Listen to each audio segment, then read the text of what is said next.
ती आत्मबलिदानासाठी तयार आहे। माझ्या मृत्यूसाठी कर्नाटक सरकार, मुख्यमंत्री आणि उच्च शिक्षण मंत्री जबाबदार आहेत, असे लिहिलेले पत्र सोडून एका अतिथी व्याख्यात्याने आत्महत्या केल्याने खळबळ उडाली आहे।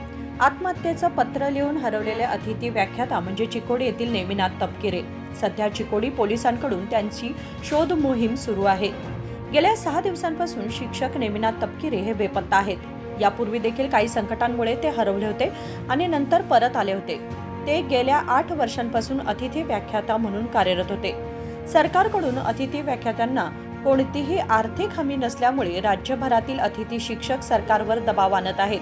त्यांच्या अनेक वर्षांच्या मागण्या आजवर पूर्ण झालेल्या नाहीत। यामुळे मानसिक त्रास झाल्याने नेमिनाथ तपकिरे हरवले असून माझ्या मृत्यूनंतर तुमचा लढा अधिक तीव्र व्हावा असे त्यांनी आपल्या पत्रात लिहिले। या प्रकरणी चिकोडी पोलीस ठाण्यात गुन्हा नोंद करण्यात आलाय। अजित खोत, KMM मराठी, चिकोडी।